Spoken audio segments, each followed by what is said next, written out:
Good afternoon, guys. This is Parker Ellenberg here. This is episode 18, I think, of the Weather Podcast. I'm here with Megan Dodson. She is a forecaster at Nash, West Northern Indiana, or IWX for short, for City UA. I'm also here with Justin. It named you Luke and Weather Atlantic couldn't make it tonight, sadly, because they had other issues tonight as well. It's been kind of a crazy night, so this is kind of thrown together fast. I had feel about some issues.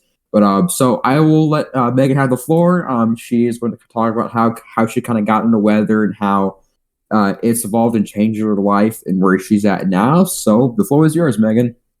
Thanks. Well, as far as how I got into weather, I don't know what the age group of the podcast is here, but many of you may not have seen Twister. But I'm starting to date myself because the reason I got into weather was when I was 10, I saw Twister. And I'm 35 now, so it's been a while. So a lot of the new kids that come into our office, I'm like, oh, you guys see Twister? And they're like, what's that? I'm like, who are you? So anyways, if you haven't seen it, go watch it because it's fun. But yes. That's how I got into it when I was 10. I was like, I'm going to be an English teacher. I went in the movie. I saw that. I was like, yeah, I'm not going to be an English teacher anymore. So I ended up going into weather, and it took me longer to get my bachelor's because I suck at math. But I went to Central Michigan University and got my meteorology degree. And then I got a minor in geology and math, which was gross, but I survived. C's get degrees for math classes. That's all you have to remember. Don't let it stop you. Yep. Then that's about it. So I got into the Weather Service in Detroit as a student. They call it the Pathways program now, but it used to be called the Student Career Experience Program, SCEP. So I got in 2009 at Detroit and did my Pathways thing there.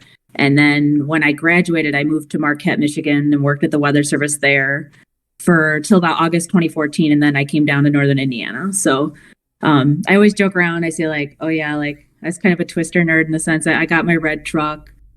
I got a little dorky sensor from the Wakita Museum. And then I married a meteorologist, so I got the meteorologist's husband. The only thing I haven't yet done is see a dang tornado. I've not seen one. It's been a doozy year this year, I'll be honest. Yeah. So get you started on the year. Yeah. But so that's the short story of how I got into weather and what I like about weather and things. Most of my forecasting experience right now is with marine weather and for rip currents and dangerous currents, things on the Great Lakes. But that's kind of my specialty that I've had for a few years. But I do dabble in all areas, obviously, because you kind of have to know everything about the general things about all weather types. When you're forecasting, you got to be up on your A game. I learned all my winter meteorology from Marquette. So all right, awesome. There's lots of snow there. Yeah, you're kidding. Plenty of snow. So I guess I'll start first. Totally not biased here, but from your time here at Northern Indiana, what has been your favorite event to track or be there to warn or whatnot from 20? That could either be severe, winter, or maybe miscellaneous. I don't know, but what has kind of been your favorite event to track? Because I know there's been a lot of that kind of time frame. So. Well, I always laugh. I mean, this is kind of cliche probably because that August 24th, 2016 was my first really major event here. I mean, I had some other ones that were big, but that one, when it'll be kind of one of those days I remember for the rest of my life. So I got the lucky evening shift, and I always laugh because one of the new employees, we were training him. It was his first day. I said, "You lucky snot. It's the best first day story ever." Yeah. So he was on his first day, and I taught him how to do storm reports. If people call in, the spotters are calling, and we write the reports as LSRs. And I said, hey, maybe you'll get to issue an LSR today. He issued 14 tornado LSRs. It was and I don't think I've ever actually issued a tornado LSR until recently. So it was just funny, ironic that we were saying that, hey, maybe this will happen. And everything really escalated quickly that day too. So it was really quick need to adapt. So that probably sticks out the most for me. I think it'd probably be between that or I was going to say August 24th or November the 3rd, 2017. or of course, Yeah. May 27th, 2019. But I figured it's probably to one of those. May 27th was my second choice. Yeah, I figured that was one of my favorite. That was the closest I've ever gotten to seeing a tornado, because on the 6th, on August 24th, I was working, but on the 27th in 2019, I was at home and I ate dinner, and I was sitting there and I said to my husband, like, let's go chase. Like, we never get to go out. We're always working, and we're always, they're finally full staff. When you're thinking about becoming a meteorologist, as a note, just say to yourself, I will miss all the severe weather events because I'll be working. Yeah. So make sure it's what you really want. Anyway, so we weren't working that day. So we ended up go driving down there. We missed that Macy tornado. That was like that 14-mile track that went through Bolton and Indiana. And that one, we were about 5 minutes and it dissipated right before we got there. So we were so impressed. But it is what it is. So that was the closest I ever got. But that one sticks out as a good memory too. But those are my top two. Yeah, that I forgot what. Oh, it was one that affected. I want to say it was Northwest Grant County. That was because that was like 10 minutes from my house. So I was Upland talking one. Your Upland. Yeah. Near Upland. Yes, near Upland. That was the one. And I was like, hey, down to this one, and because I had gotten a brief one that was near. It was I think ready to be near later on. I forgot where I'm spacing right now. And then we got to the Upland one. Then it was there. We just got to. We had just core punched, and then we were there, and then within 30 seconds it was gone. So I was I always shoot myself in the foot for that one. But that's all right. Yeah, that's one that always kicks me above. And that, yeah, May 27th was probably my favorite day outside of in terms of tornadoes that I got. But August 24th is probably my second. So yeah, but yeah, so yeah, it's fun. Yep. So I don't know. I'll let Andrew or Justin go. So they have any questions? Okay. So what do you consider challenging about your job? There's so many. Are you guys hearing an echo? Nope. I could hear myself for some reason on that. Okay, so you're hearing okay. So I probably would say, like, when you're deciding between like a false alarm chance and an actual warning, because for me, I'm more apt to warn than not warn. So I'll have more false alarms than I would, missed events. But it's mainly because the reason I got in this job, other than I like weather, is because, you're helping people. You're helping people save lives and protect their stuff. So, so in my mind, I'm always apt to warn more. But there's also a delicate balance where you don't want to warn on everything just because you're nervous about a storm. Like, trying to look at all the different factors while you're trying to make that decision is really complicated. And I mean, luckily, the way we do it, we have several people doing like a meso analysis or looking at obs. So they kind of shout things to you, like while you're on radio, like, hey, I saw this. And so you have it in your mind, but it is kind of difficult to maintain an awareness of all those factors together, like with the environment and then what you're seeing on radar and all that stuff, and make a good decision. But that's everybody calls it like the hot seat. Like that's probably the worst, hardest part of the whole thing is making that decision. But I think, like I said, it just depends on each forecaster. Some people are more like, apt to not warn right away. They'll take their time, but it comes with experience, And when I was in Marquette, Michigan, there wasn't as much severe weather because we were up in the UP. So, when I first got here, I was like, oh, good. Now I can sharpen up my severe weather skills. And, and it's a game of chance as to what you'll be put on each desk when we do severe weather. So a lot of the times I get put onto the communicator desk or decision support service desk. And so I don't always get to work radar. So, experience just comes as it goes. But that's probably the hardest part of all of them. I figured. And while Andrew's gone, I think for now, the next question I have is actually what I've been interested in because I've never actually before I was never able to actually go in and get a tour of the weather office. So I was interested. So like, what kind of like stations? How does everything kind of like planned out? Like, how does it all work at the weather office? You mean like the layout? Yeah, the layout thing. We can look right now because I'm here. So hold on. Oh, sure. Nice. since COVID prevents tours, I'll at least show you a little bit. Yeah. You can see anything special on. All right. This is the office. So that's Okay. like pretty much our wave. Hi, Pat. Wave. Mhm. That's Pat. He's a lead forecaster. Hello. He's over there. So right now we only have 2 people working because it's a quiet evening shift. But normally this is the room. And then we have those big TVs on the wall, and that's just for like keeping awareness and things. So as far as the radar, that's outside. We could do that at the end if you want. But you know, so we have like those desks set up, and then when we get severe weather, we invite a bunch of people in to work. So we'll have, you know, maybe like 8 or 9 people if it's a bigger event. And so we'll have like a couple people on radar. We'll have a couple people doing like the communicator desk or taking storm reports. And sometimes we have to, if it's really busy, like, you know, more recent events, like I think we had in that 2020 event, I think it was, oh gosh, I'm terrible with dates. August, let me know, it's like June 10th. I think it might have been that one. But we had like, you know, you have a couple people on social media.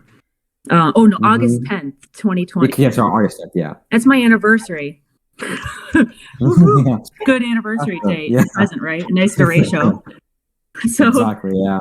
So that day we had several people there, and then we had, you know, a couple people doing social media. So we were making sure like someone's taking in the reports and someone's responding to people on there, and then someone else is on the phone, or, you know, we just kind of split it up based on how much workload there is during severe weather. But if you have normal operations, it's just usually a maximum of 3 outside of COVID.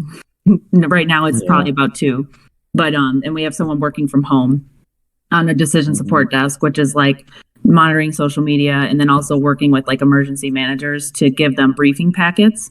So we do a lot of that. So it just depends on what day. We have one person that does the forecast. They do the whole 7 days. And then the other desk is the data collection desk. So they do things like the aviation forecasts or marine forecasts. Okay. And they do the observations every 6 hours. So how much rain fell in the last 6 hours, the high and low temps in that 6 hours, stuff like that. So it's kind of a team effort. And then, you know, if it's quiet weather, what we'll do is work on our research projects. So everybody kind of has their little niche. You know, I always ask when they first come in, are you a winter weather weenie or a severe weather weenie? And the last one that came in said, well, I'm a hurricane weenie. I'm like, well, you're the first at this office. So, you know, if you're interested in stuff, like for me, like my drowning data research is my pet project. So like figuring out what weather and conditions cause waves and currents. So doing that kind of thing and educating people about it. And then, you know, when we didn't have COVID, we were out doing outreach and education. So, you know, if you're at a fair or something, we set up a booth and people can come up. If we go to kids events, go to schools and talk to them. So it's just kind of a hodgepodge depending on what shift you're on, you know, but I like a lot of it. Just depends on what you're interested. You know, a lot of people like, oh, I'm all forecasting, I'm all research. The Weather Service, I think, is the best job because you get to do all of those things. Whereas if you pick one job, like in the private sector, you may not be able to do outreach. I'm not sure how they do that, but you know, they may just work in a building and do forecasts all day and that's all you do. But the Weather Service, you can do all the different types of things and you have a little bit of leeway. For sure. The only bad thing is shift work because you'll be delusional after you're done. It's not so bad when you're young, but when you get older, shift work really screws up your body.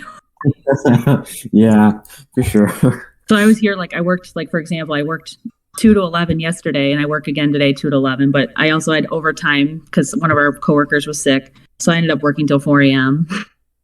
So then I came back today at 2. So, you know, sometimes we work between midnights, 10 p.m. to 7 a.m. And then we work 7 to 4 or 8 to 5 and then 2 to 11 or 3 to 12. So it's like really weird shifts that we rotate through and you change every other week or so. Crazy. Yeah. Sorry, I'm getting. Sorry. Anyway, yeah. So I don't know if Andrew have any questions or not. So you can go ahead and ask him. Sure. What is the funnest thing about working at the National Weather Service? The most fun thing, you said? Yeah. Oh, it's so many things to think about. I can't decide. It's probably. I just think, like I sort of said, it's just like the jack of all trades. You get to do all those different things. Like that's probably my favorite part because I'm not ashamed to admit I have ADHD. I was diagnosed as an adult.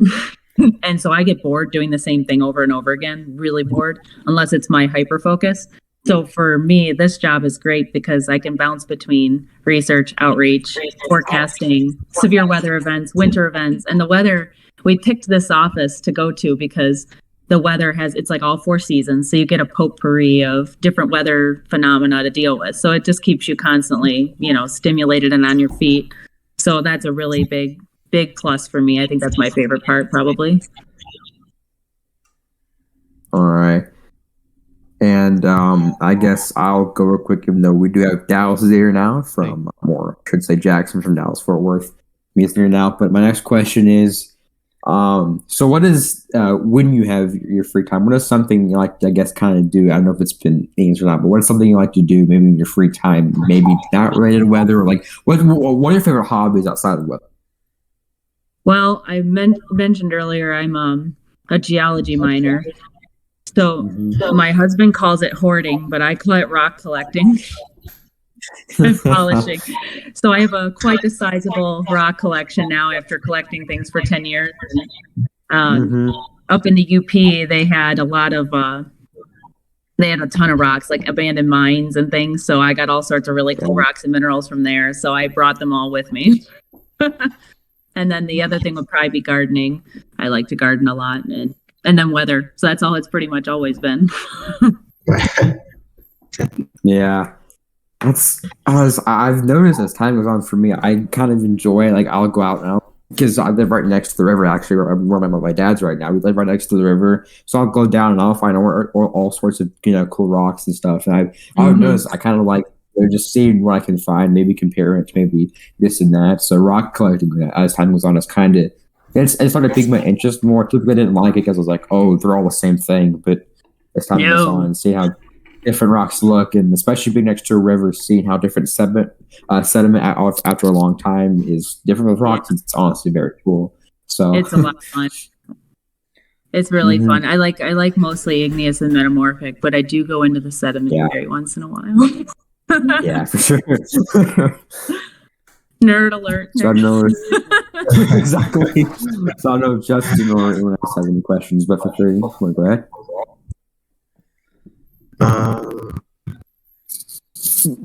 Maybe not. Was not at the moment. No, I'm trying to think the right way to ask. Yeah, I guess I'll go next. So this is one I just thought of. If you were to have like any let me ask it this way.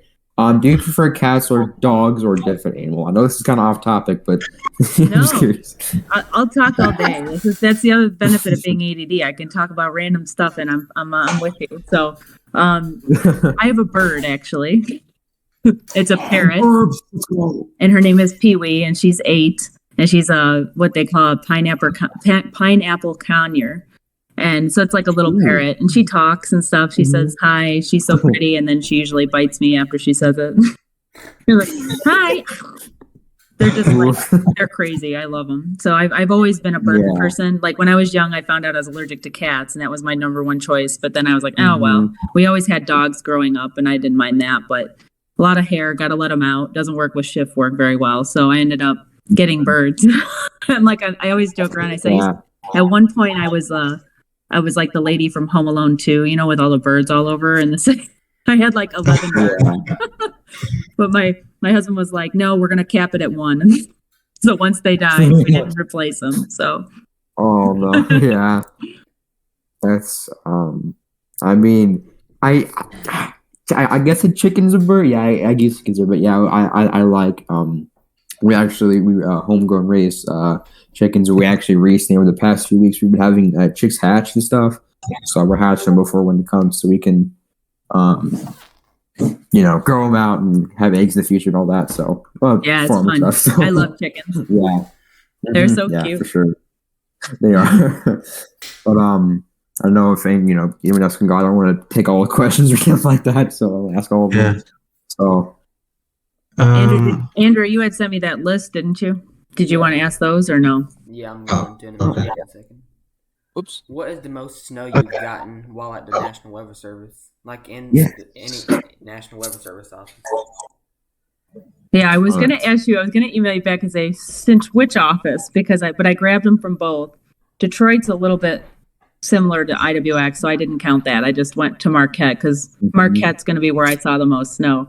So at that office, that office is great because it's on a hill. So there's like a dramatic elevation. So you get lake effect right off the lake, and then you have an upslope wind or whatever. You're going to get more snow than you would normally get. So the most I ever saw in one day was it looks like it was 18.5 inches, and that was in March 2012.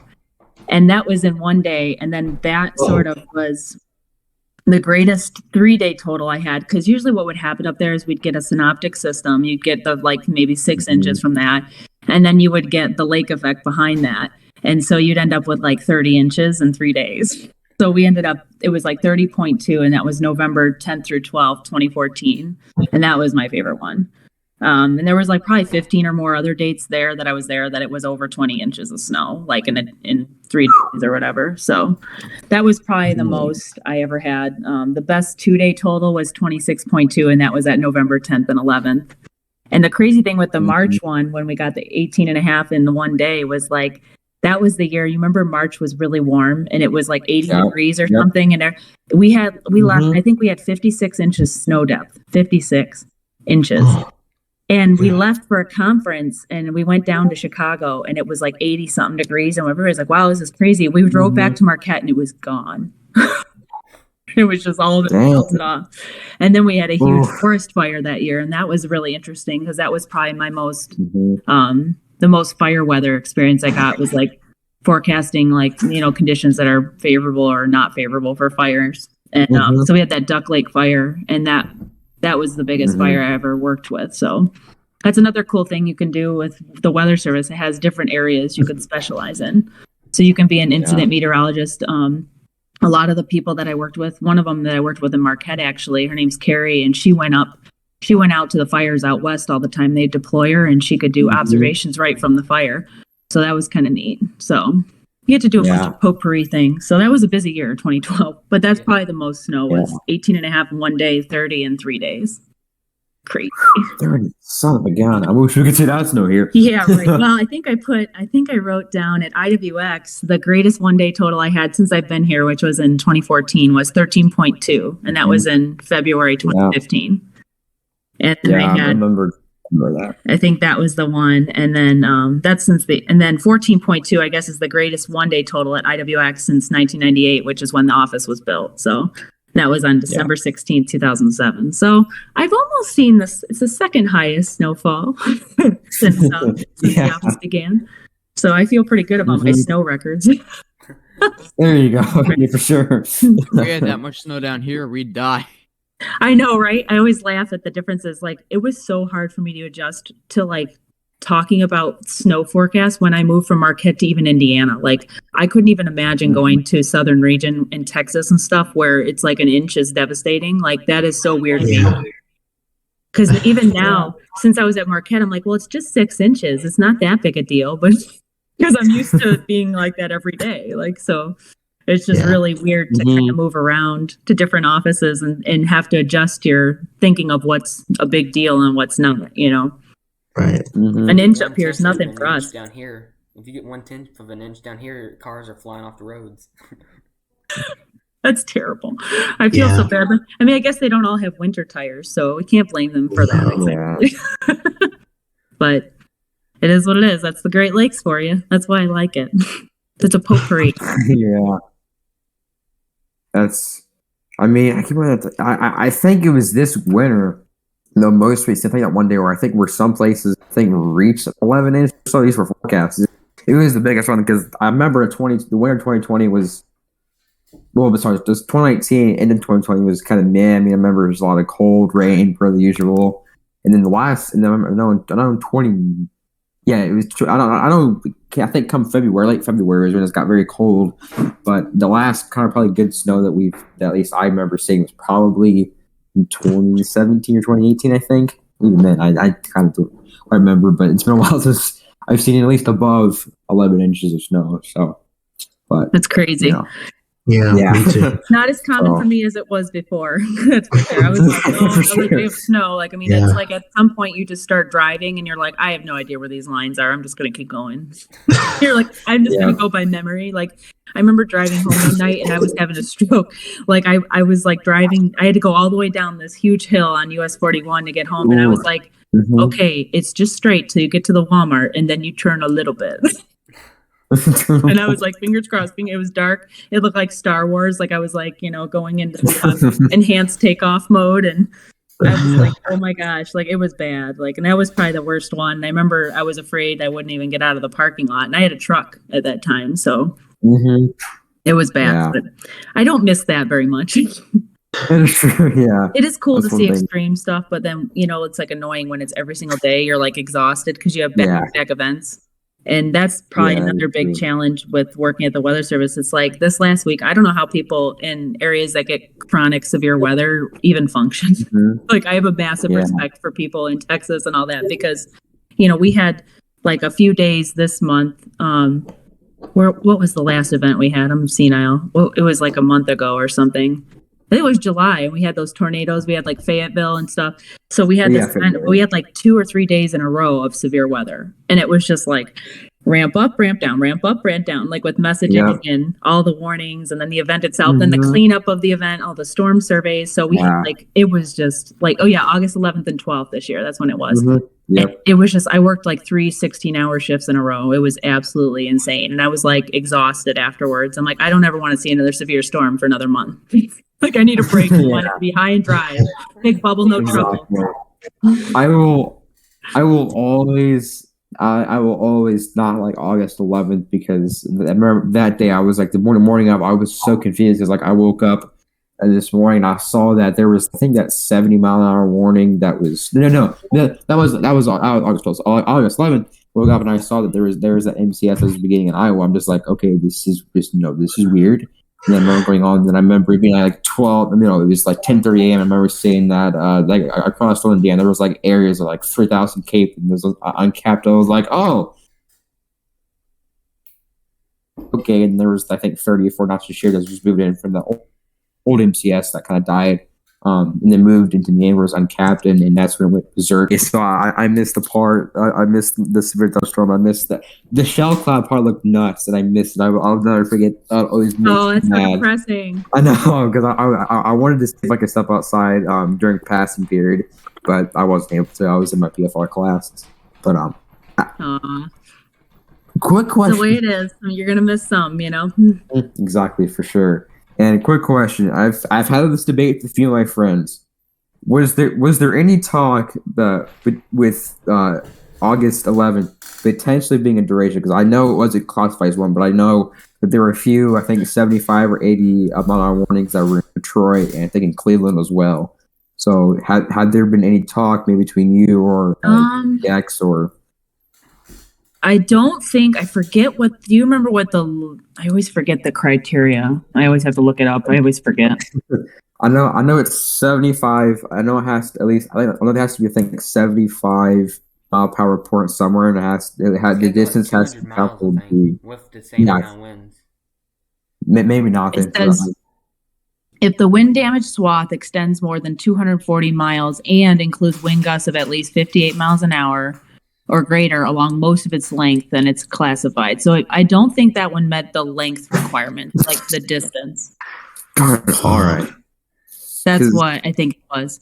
I don't know for sure, but I'm pretty sure that's. I remember somebody else asked me that, and I was asking because I was like, I forget how far it had gone. Yeah. But I think the way they did it was like it didn't meet the length requirements. I figured because I know originally there was the original MCS that happened in Northern Illinois, and it. In theory, where it happened, it became capped, and the storms moved into the highly capped area, and they kind of died. And then they reformed Indiana, so I didn't know if that would count if it still quote unquote alive, or if it died and then came back to life again. That's what. Yeah, it would have to be like kind of like an August 10th event where it was just a solid line all the way through and didn't die. It was like, coming to town, I'm not messing around. That's a trick. But this one, they keep the bar high because of that. They want it to be a special thing. But I mean, it was a really big squall line in, Boeco or whatever. And that day was crazy because I was actually in Fort Wayne when it started coming through. And I was right at the apex of the boat, and I'm driving down 30, and I'm like, "Oh, this is a good shelfie." Well, I sat at the light, and I'm sitting there with my camera. I took a picture or whatever. I'm not advocating taking photos while you drive. Do as I say, not as I do.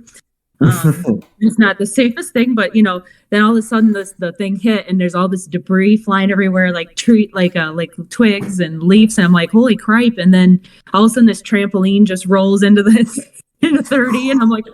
It was like a famous thing, like the rogue trampoline. Everybody's like, "Did anyone lose it?" It was all mangled and stuff. And then I'm driving a little further down, and right as I hit, like this tree fell right in the highway and shattered right in front of a car. I thought this guy was going to get hit. He drove over it. I'm like, I don't know if he ever ended up with a flat tire because his face was. Oh gosh! It was so bad. So I don't know ever what happened to that, but. It was it was pretty exciting. Then I went right to work. So then I had to work the whole event, and I stayed that night to clean up after the event. And then we had this thing on the 12th, which I was working when it started. They sent me home because I had been there for too long. And they're like, even if we need you, you can't stay. So I had to go home and go to sleep. Well, then I ended up staying up watching it like an idiot. Yeah. It's hard to go to bed. It's like, I'm not going to bed. This is just getting going. Yeah, that's how it was for I think with Pictures was 12 because I was like, oh yeah, I want to get and everything. Then I would stay up and it would come 3 or 4 a.m. and just peered out over me. Right. It was, and then the one day I wanted to watch Storms, August 11th, wasn't able to. So I'm sitting there in school. I was on my school computer. I had Caught Up. I had the Cloud Radar website, and then I had Radar School on my phone. My phone eventually died because I was messaging people this and that. But yeah, it was. I mean, aside from that, August 11th, 12th, and I guess, well, yeah, you can count June 18th, and what day? The other day in June. Other than that, we really haven't seen much this year, which is kind of a bummer. But yeah, June 20th it looked like, and June 18th. June 18th was Jay County, and then June 20th was the regular severe weather. I got our little list up here. I can never remember they all blend together after a while. I just start going, wait, the right one? I can't remember when they're really back to back like that. I just totally blank out and don't remember all the dates, but it's hard to keep track of them all. Yeah, because I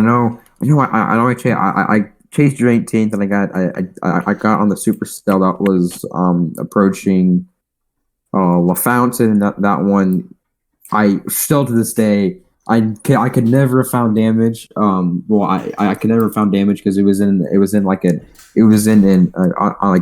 of wooded area that I couldn't get back to. There was that day on June 18th that I got a gnarly horseshoe mezzo with eventually a wall cloud, and then the day where the 2F1 I think it was the 2F1s that happened near Carrollton that day as well. As that Supercell was dying, I got a quick spam tornado that I was always thinking about because Jackson was there for that one, but I was never able to find damage because the person that the property was on wasn't there, so I couldn't get back here for permission to get back into where they were at. But it's okay, it happens.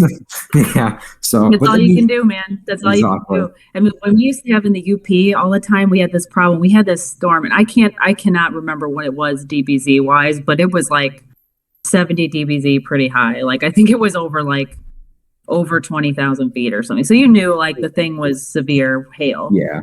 But it went over like this grove of nothing, which was like a big tree, because it's all woods up there. Nobody's around. We know there's mega hail, but we don't verify the warning because it's in the middle of nowhere and no one's there to see it. So it doesn't count. So depressing. No. Yeah. I'm like, everybody knows that's severe. We probably, and my one friend was like, you should go down there and look and see if all the trees are like stripped of their leaves. Yeah, for sure. So, but yeah, this is the way it is. We know how it goes. Exactly. Yeah. So I'll let Jackson or Justin go through one too quick. Because I might have to take a call here in a second. Trying to think of something. I'm just finishing up my Spanish homework. Oh, sorry. Anyway, sorry. Communication stuff, but power just here. Anyway, sorry. All right. So I guess another big question is what? I'm trying to think how do I want to word this. What's the max hail size that you've seen just in general, either it be here in Indiana or Michigan? You know, what's the biggest hail that you at least remember that you've seen? That I've actually seen in person. Yeah, in person. Pretty pathetic in terms of that. I've only seen quarters. I tend to have this bad luck where things just don't come to me. And when I'm at work and they're not at the office. So I see them reported, but I don't usually get to see the hail itself, which is totally depressing. I think I did see one a little bit bigger than that. Yeah. And it was one of the other times I came closest to seeing a tornado, ironically, in Marquette, of all places. The only place I got really, really close until Akron. And that one was an EF0. Well, actually, the one, it got a funnel, and then it hit Lake Superior and promptly died. But before it did, it dumped like 1 inch to like 1.5, I think, inch hail over my apartment. That's what sent me flying out the door, because it was showing up really crappy on radar because we have beam blockage from hills up there. And I was looking at it, and I'm like, well, that looks pretty good, but I don't know. And then all of a sudden, I'm sitting there putting stuff in the laundry, and I hear tink, tink, tink, tink, tink. And I'm like, holy crap. Dear. So I go, so I come running out. And at that time, 2 of my coworkers lived at the same apartment complex, and they came running out at the same time. And my other neighbor was standing there, and he's like 90, and he was like, oh, I know when the weather nerds come out, it's time for me to take shelter. And then he brought his dog in and went to bed. And then we went running out and chasing it. Well, that was like, to this day, like, I have not seen a storm with that good a structure in my entire life. It was like the classic supercells you'd see in the plane, and it was in Marquette, Michigan, of all places. Yeah. And there was 2 of them. One of them was north, and that one actually produced an EF1, but it was in the middle of the woods, so you weren't going to chase that. And then the other one just hit the lake, like I said, right after it met my apartment, and was like, oh, screw this. This is, too cold. Dies. Sure. So there was no tornado for me again, but that was close. I was happy with it because it was a lot of fun. So so that's probably not the most exciting answer ever, but I mean, that's honestly not bad given, where being in Michigan and then now in Indiana. So I mean, it's honestly, I mean, I seen the one time I've seen baseball size field was when I was out with family, and it was in like just on the border of Kansas and Nebraska. I encountered baseball. This was back when I was 12 or 13. When I was a weenie, and I thought that I had I've probably seen a funnel cloud, but ended up being scud. But I remember seeing some decent hail because their shingles. My uncle's shingles had gotten like blown apart and some off the house and stuff. So I remember being up for the cleanup and all that. But other than that, I mean, you haven't seen much because again, storms typically miss my house, so that's why I decided to go to the storms instead. So it's like it's a meteorologist curse. I swear, it's like And I'm like, I don't know if it's because I'm looking at it and waiting for it to miss me. I'm like, just thinking it's like a bias or something, or if I'm actually saying like it says, it always splits up right over my house. Exactly. And we're like, probably not. It does it to everyone. Yeah, that's been the story of my life this year. Because I'll never forget. This year's been rough. Yeah. There've been. I can't even count how many days I'd be so excited to get this thunderstorm complex towards me, and then all of a sudden, just either peters out or splits, or So, but hey, I've had a good year this year. So I don't know what time right now. I don't know if Andrew is there. 6:05. 6:05. You're right. 6:05. 5:05. Yeah. My time. And sorry, my Twitter's blowing up because I forgot I have IamBot saved, but I was trying to contact. It's been almost 45 minutes. So we'll go with a few more questions. Then we'll let you go because you're probably gonna be somewhat busy. I don't know, especially the next few days. Justin or Dallas, do you guys have any questions to ask? Quick. Yeah, I'll ask something. It'd be really basic and probably minuscule. But is there anything you dislike about your job? I think the hardest part is probably just like I said earlier, the shift work, because it makes Okay. everything else in your life really hard. Like, like you can't, like if you have kids or something eventually, if you're going to be doing evening shifts, so you might miss after school events. Daycare is hard to find, Mhm. things like that. Okay. So that's probably the hardest part. And then, sometimes I think the other hard part is, it's government, so it's a little bit slow sometimes. And I'm an impatient person, so I want things yesterday. So like, for example, the new radar page, a lot of people didn't like that page. And so like things like that drive me crazy. I'm like, guys, let's just get it right the first time. But sometimes, it's just the limitations of what we have. There's a lot of rules about what we can and cannot do. And so I guess the right word for that is like bureaucracy stuff. But I mean, honestly, it's not a game breaker, for that. Like it's not something I would quit over, but it does kind of take its toll after a while. You get kind of tired of dealing with certain issues that keep coming up. But for the most part, it's like, the shift work is probably the other biggest negative, and that's about it. And for me, it actually wasn't bad when I was younger. Like when I was first in the weather service, like 23, 24, like it was fine. But now that I'm trying to have a family or do other things, it's been kind of getting away a little bit. Yeah, that's one of the kind of, I guess, sad things about it. And then I want to sad, one more kind of like as time goes on, it's kind of, I guess you could say tedious. I don't know. You probably word that better, but yeah, that does make sense with trying to have a family and whatnot, like you said. So that is, I guess, would be one of the annoying things, and I can Right. understand And you that. think about it, it's like most of us that get into weather are kind of obsessed, Yeah, for sure. where it's like 0 or 100. So Yeah. it's like, for when you're younger and stuff and you're going through school, you're like, I'm going to get this job. You're like focused on that thing, that one thing, and you're chasing and you're doing all this stuff. And your whole life revolves around weather. And then one day you're like, oh yeah, I should probably do some stuff outside of this and, have a family. Like, but you don't really think about it. It's like, can we bring Yeah. babies chasing? Like, there are some serious questions I got to answer here. Mhm. So it's just, I guess it's just like, it sounds silly now saying it, but when you're younger, you don't really think about stuff like that. When you're choosing a job, you just think, this is what I'm passionate about. This is what I love. I want to do this all the time because it won't feel like work. So, and that's true, but you also, always are focused on weather. So other things kind of get shunted to the side, So maintaining balance, I guess, is tricky. Yeah. Well, I have okay. one question. Go ahead. All right. That question would be, how many tornado warnings have you issued, or are you even allowed to issue tornado warnings in your field? Oh, we are allowed to do it. I cannot honestly remember how many I've done. I didn't count them up. It's hard to go back and check because I'd have to have my initials on it. Sometimes it auto signs NWS, which drives me crazy. But so I don't know, but I know I've issued at least 3 or 4. I think it's been. There was one. Most of them actually were up north.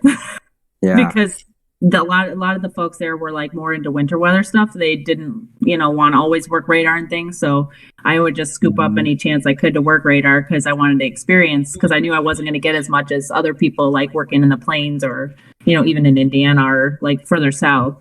So I took up a lot of opportunities there. And then here, I think I might have done 1 tornado warning here, but I haven't done a lot because I don't work with radar as much because a lot of people here like to work radar. So we have to rotate it around, share the wealth. But I know, since I've been here, we've had 64 tornado warnings issued, or tornadoes for the entire area since 2014. That's by county. So if a tornado crosses a county line, it's a second tornado. So technically it's 1 tornado that crosses county. So just keep that in mind. But they had like 44 of them were in Indiana, 13 were in Ohio, and then like 6 in Michigan. And then the strongest ones that I've had here was the Woodburn one, which is EF3. And that was not me on the warning desk. I wasn't on the warning for any of these. But the one that was a EF2, there was 8 of them, and then 4 EF3s since I've been here anyway. And that one was New Haven, Woodburn on August 2016, and then Macy. in the Akron. That was like 14-mile track or something like that. That was on that May 27th. So those are the biggest ones that have been here since I've been here. But I was not on the warning desk for those. So the guy who actually was on the desk for the Woodburn one is at Cleveland now. Oh, okay. So, awesome. Yeah. He did a really good job with that event. Like for that event, like how rapidly it unfolded was like insane. Like it was a 30-minute period between we're not expecting anything to holy crap. Yeah. I like literally went into chat and looked it up like when we were saying, okay, this is when they sent out the weather story about what was going on. And it just totally caught everyone off guard on that event. That was such a strange day. Because August 24th, that was a remnant. Yeah, that was a remnant MCVD. I remember that because I remember that. I don't think models. I don't remember. I don't think models quite picked up on the environment being that volatile. I don't think they were expecting there to be much clearing / instability build up. But I think it was pouring rain when we got to at 2:00. It was pouring everywhere, and I was like, oh. I guess that's it for severe weather. We had like a marginal risk from SPC. Yeah. And we were like poo-pooing it. I mean, I'll admit it. Like we were poo-pooing it. It was like, I don't know. But then that thing just kicked stuff off. We saw Kokomo happen and we're like, maybe that storm's going to come up into our area. And then it just like crap hit the fan. Yeah. It was like Samuel L. Jackson, hold on to your butts. Kidding, yeah. I remember that that day I remember waking up and it was I wasn't quite. I remember they had originally had it for like a 5% chance for I think damaging wind gusts, and that was about it.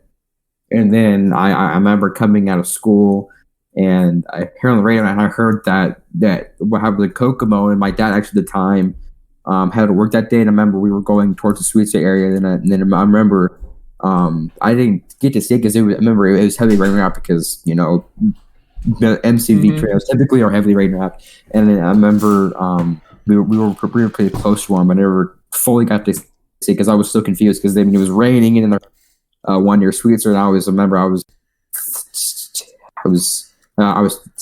9, I think, and I was so confused because I just got out of school, I was the bus, and was like, oh, I heard all the day tornado. I'm like, what's going on? And then that was another day that escalated quickly. Exactly, because I woke up and it was but. That was, it was a very scary day for sure. Because, it sticks in the memory. That's probably, I'll be like senile and almost dead, and I'll still remember that. It was a long day in May. It's been 84 years. Yep. All right, so we're coming up on the hour. I think if we have any more questions, I'll ask Andrew next as I see now in Dallas or Justin. Yeah, I think I have a question. What's some of the biggest myths you've seen that gets you like annoyed or something? What do you mean? Like the biggest myths that get under your skin or something. What do you mean by myths? What's that mean? Myths. Like myth? Yeah. Okay, sorry. Yeah. I'm like, what do you mean? I mean, in general, or in the weather service, or related to weather, or what do you mean? Yeah, anything related to weather. I guess, of course, any meteorologist will probably tell you it's all the negative Nancy's. I mean, it's frustrating. Like, you get a lot of crap for, like, they don't usually remember when you're right. It's the meteorologist lament, but they don't, but they remember every single time you've ever been wrong. And a lot of people, like, don't really understand how things are verified or how we can get storm reports or whether we can, and so they're like very critical about things, or or when people get mad that you don't take the report seriously, but sometimes there's other evidence that suggests there might be a problem with the report, and so it's not that we're like, a lot of people are like, well, you guys are just being arrogant or something. Like, we've had people say that to us, and we're like, it's not about being arrogant or trying to hide it. Like, we are not trying to like skew stats or something. Like, it's not a conspiracy. Like, we don't mind owning when we're wrong, because everybody will tell you meteorology is a very humbling career. And so we just take it as it comes. But, sometimes people get mad at us. They like, well, I called this in and you didn't take it seriously. But it's because sometimes the radar doesn't support it, or maybe they gave Like one time we had somebody give us they were at the wrong intersection. So we thought they were looking a different direction and they got really mad at us. So like things like that, those are stressful because, you feel bad. Like you're not trying to, deter anyone from reporting, but sometimes there's evidence that suggests otherwise. And we do really take everything seriously, even if it's a funnel cloud and, we look at it, we're like, oh, it's probably scud. But, it's hard. I mean, even we have trouble with that sometimes when we're out in the field or like going around. Like it's not going to be an exact thing. It's challenging. And we don't expect you guys to be like experts or something reporting things. But, don't be upset with us if we don't always take something seriously. If the report is not lining up with our other evidence or whatever. But like I said, that's pretty rare. Like most of the time, most people are cool about it, but sometimes people get really mad at us. So that's kind of hard to deal with because you don't want it. It's like a team effort, because we want all the information we can get, especially like as things are unfolding. And that's when it's the hardest to make decisions. But, sometimes you have to make the best decision you can. Some people submit like pictures, they're not very good and we can't really tell. So we'll discount it, but it might be legit. They just, do it. It just happens. So, it's kind of a challenge, but it works. We respect everybody that sends us reports and, but it's just hard sometimes, but that's probably the most difficult thing. But it doesn't really, I don't know, I'm not a very miffed person, I guess. I usually am pretty laid back. So it's hard for me to get really mad.